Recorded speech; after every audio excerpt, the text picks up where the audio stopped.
So in this video we're going to take a look at the futures market.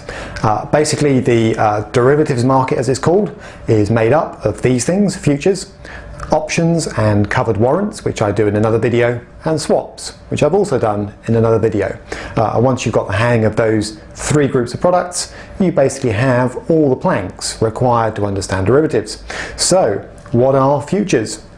Talked about in the context of commodities, indices, shares and bonds. So let's start with the basic principles using a commodities-based example. And I'm going to use this example to illustrate all the key features. Bear with me if I use a little bit of artistic license in terms of the way the example works. Okay, so let's set up an example of somebody who would use, first of all, something called a forward contract, because a future is just an exchange-traded forward contract. And forward contracts are very straightforward to understand. Most producers, most manufacturers have a use for something in the forward market. And the reason is they worry about price.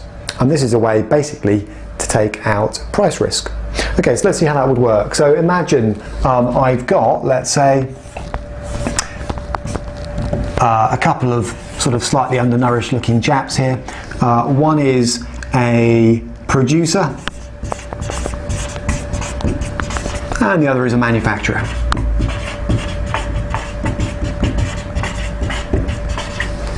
Now, producers have a worry about prices. Normally it's that prices will fall. If you're mining and producing a commodity, for example, wondering about what you'll eventually sell it for, you worry about falling prices. Whereas people manufacturing using commodities such as, say, aluminium, which we'll use in a moment, tend to be more worried about prices rising. They need to buy ahead.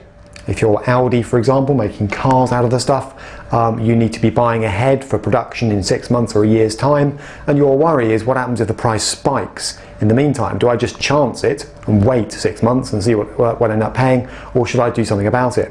So here's an example of how a simple forward contract will enable both parties to take away their respective concerns. So a forward contract would simply be the producer saying to the manufacturer, well look, I'll tell you what, why don't we just say that I agree to sell, excuse my spidery writing, 1 ton of aluminium, I'll just call it AL, 1 ton of aluminium when you need it in 3 months' time, and we'll fix a price of, say, $2,500 per ton. Alright, so that's a bit spidery, but it says I agree to sell 1 ton of aluminium AL in 3 months at $2,500. And the manufacturer thinks, great, that locks in my buying price. The producer's thinking, great, that locks in my selling price. Contract's done. 2 people involved, one as a buyer, one as a seller. Okay, and basically someone's going to win, someone's going to lose, in the sense that in 3 months' time the market price of aluminium might be less than $2,500. Who knows? At the London Metals Exchange, for example. If it's less, then the buyer's going to wish they hadn't signed this contract.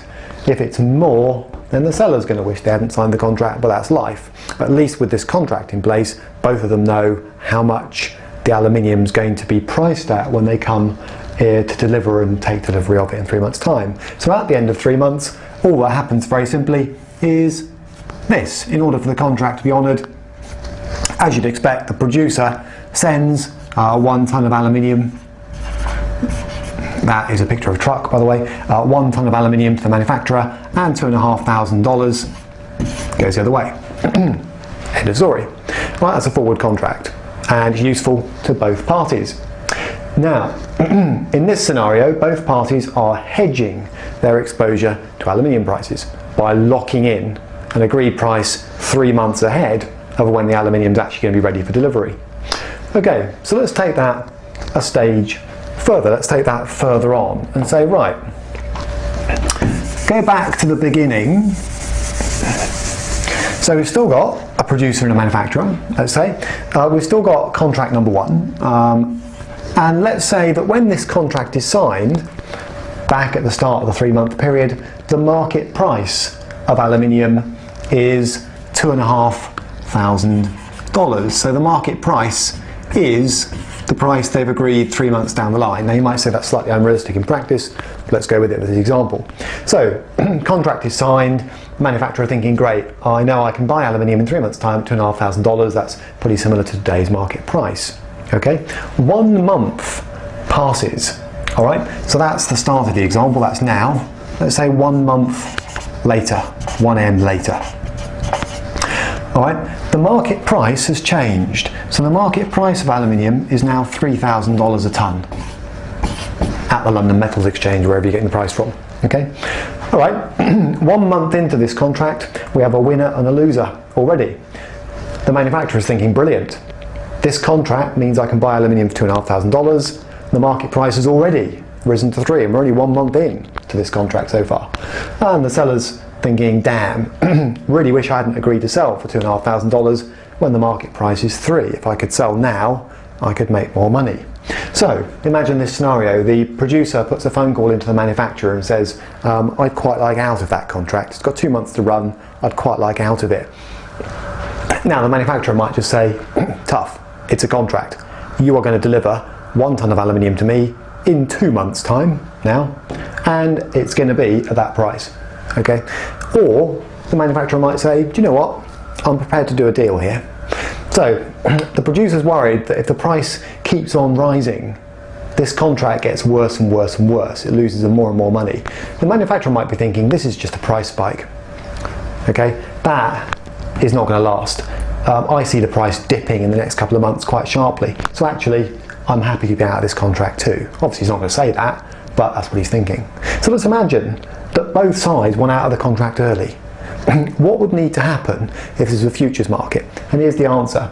You can't rip up contracts. They're binding between these two parties, but you can do something, technical word coming up, called novate them, which is where you simply replace one contract with another. So let's see how that would work and the end effect of it. So 1 month in, this is what happens. Same two parties involved, but a second contract is drawn up. And this time, the manufacturer says, all right, here's the deal I'm prepared to do with you. I agree, manufacturer talking now, to sell you 1 tonne of aluminium in 2 months' time, because the original contract's only got 2 months left to run, okay, at, well, let's set the new market price, so $3,000. Right, so the manufacturer says, I'm prepared to set up a second contract, okay, to run alongside the first one. And the producer thinks about it and says, all right. Now, this process of setting up a second contract that almost cancels the first one is known in the futures market as novation, but who cares? What's the effect of it? Okay, we roll forward. So 3 months later, what's going to happen? All right, that's from the start of the example. All right, so we go to the end of the example. Well, okay, this is the beauty of what we're going to call the futures market in a moment. Here is the painful way of sorting this out. Okay, and this, when you think about it, is not a sensible way to do it, but you could. You could take each contract separately. So, contract number 1 requires the producer to sell a tonne of aluminium to the manufacturer at a price of $2,500. Let's leave that one to one side. So the producer thinks, right, okay, I've either got to have a tonne of aluminium on site ready to go, or worse, I've got to go and find a tonne of aluminium so that I can deliver it to the manufacturer. So let's take the second scenario where the producer thinks, oh damn, yeah, I've got a contract, right, I better find a tonne of aluminium so I can sell it and honour this contract, otherwise I get sued.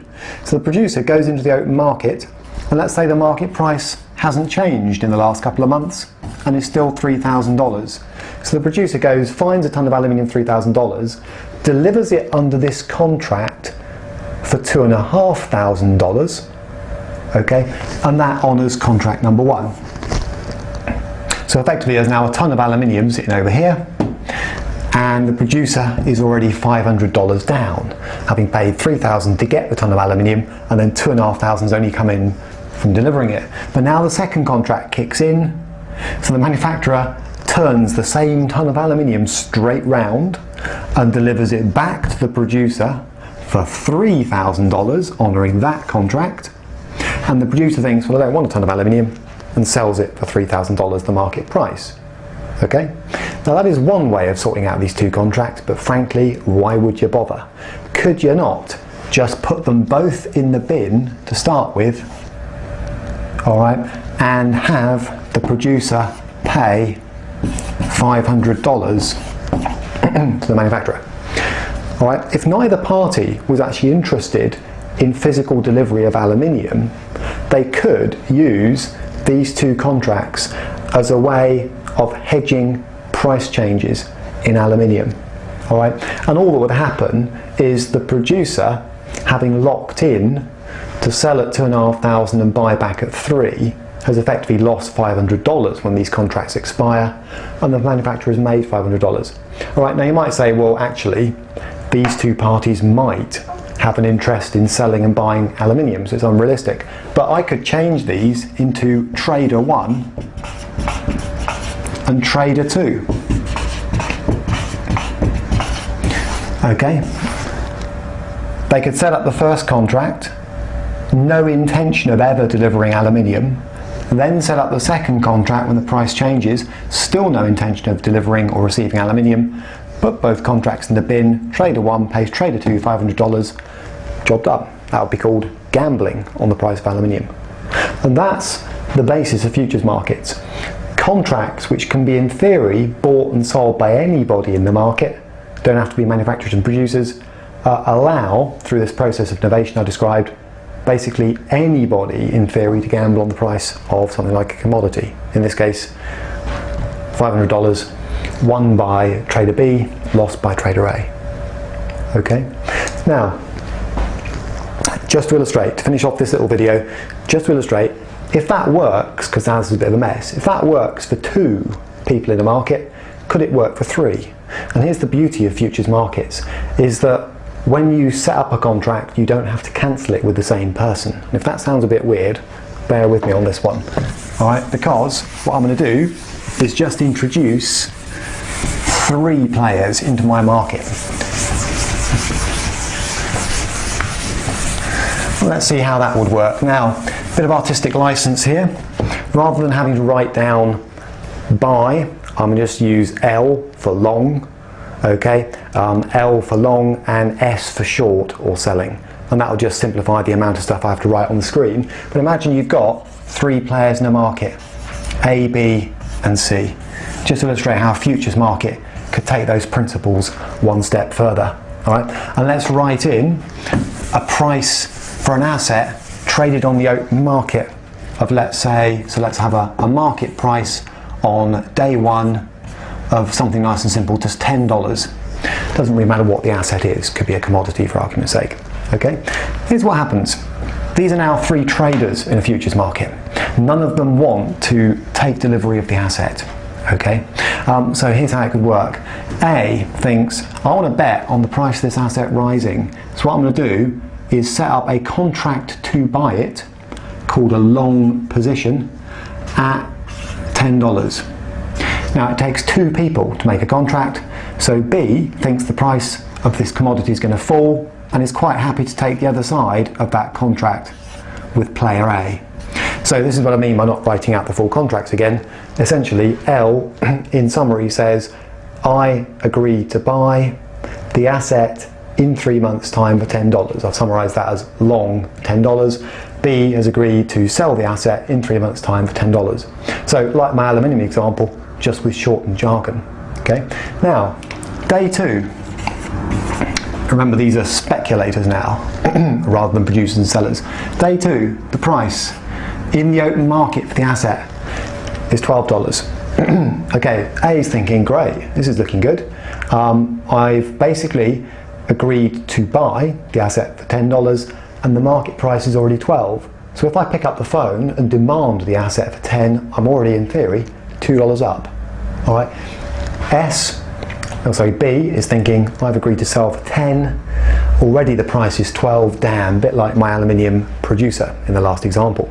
Okay, so let's see what happens next. A thinks, do you know what? This is a futures market, I'd like to take out my $2 profit. I don't want to wait. I'd like to take out my $2 profit now. The way that works is A, sells a contract at the new price of $12. Now, B might be thinking, I don't want to play. I don't want to close my position, okay, and realise a loss. So I'm not interested. A bit like in the last example, if the manufacturer on this side of the board just said, I'm not interested in doing the second stage, we're going to leave the first contract open. But this is the advantage of a market. In walks trader C and says, yeah, I'm prepared to take a gamble on the price of this asset. I think actually it's going to keep rising, so I will buy the other side of A's contract for a price of $12. All right. Now this effectively leaves two players in the market. A has closed out by being long and short the same commodity just at two different prices. A has effectively closed out any commitment to buy or sell the asset. Okay, that leaves B betting on prices falling and C betting on prices rising. So let's do one more day. Day 3, the price rises to $14 for the same asset. Okay, this is the market price for the asset these people are gambling on. And at this point, B and C decide to close out their positions, neither of them wanting to actually take or make delivery of the asset. How would that work? B, having sold a contract, would need to buy it back at the new price of 14. And C, having bought a contract originally, would need to sell it at the new price of $14. Okay, this is just to illustrate how a futures market could work in principle with three players in it. What's the overall result? First of all, the asset in question has not been bought and sold by anybody. This is all gambling, okay? All of them have closed out open positions. You can't do that by being long twice or short twice. You need to be long and short. In other words, you need to buy and sell, okay? So, A is sitting on a profit, long 10, short 12, buying something at 10, closing a contract at 12 of $2. B, unfortunately, having committed to sell this asset at $10 and being forced to buy the contract back to avoid delivery at 14, is down $4. And C has agreed to buy at 12, got out of that commitment by selling a contract at the new price of 14, so that's a profit of $2. So here's my point, I guess. Basically, everyone's closed out their positions. -4 plus 2 plus 2 is 0, so it all adds up if you like. All right. No aluminium, copper, gold, silver, whatever you like, has changed hands between any of these people. All they've done is use the futures market, organised by an exchange, to take a punt on prices. And there's been 2 winners and 1 loser. One big loser, as it happens, and that's how markets work. All right. If it works for 3 people, it will work for 2,000, provided there is always somebody in the market prepared to take the opposite view to you, and normally in markets, that's the case. All right. So to recap, futures are based on forwards. Forwards are commonly used by producers and manufacturers in the real world to fix the price at which they take delivery or make delivery of an asset. Okay. Those principles can be taken on a step further and converted into tradable futures contracts. The advantage of futures contracts being you don't have to move any assets around, whatever those assets might be, in order to speculate on the price of them changing. All right? And that introduces the idea that as many people as you like can be involved in a futures market, and that also introduces the idea that the volume and value of contracts traded on something like, say, copper can far exceed the amount of copper that's physically on the planet. Because if this works for 3 people with no copper or aluminium or gold moving around the market, then presumably it could work for 10 million people doing the same thing. Okay? And finally, a word of caution. Were you, as a professional trader, to leave a futures contract open by mistake, has been known to happen in the early American Midwest, the early days of futures trading. There was one Muppet at a bank who left open a commitment to buy 20,000 head of cattle. All right, the day arrived, he hadn't entered into the opposite contract that would have closed out the position, so he got a phone call from what's called a clearinghouse saying, where would you like your 20,000 head of cattle? Okay, now clearly you can't drive them up Wall Street, if that makes sense. And by the way, you don't just buy the head, you get the whole beast. All right, so that particular bank had to write a big check so that they could find somewhere a ranch and cattle hand to put 20,000 head of cattle delivered under a futures contract they'd forgotten to close out. All right. So what I'm saying is, on a futures market, just like the forwards example I gave you, you can, if you want to, enter into contracts where you physically end up buying or selling a commodity, but it's perfectly possible to use them for purely speculative purposes as well.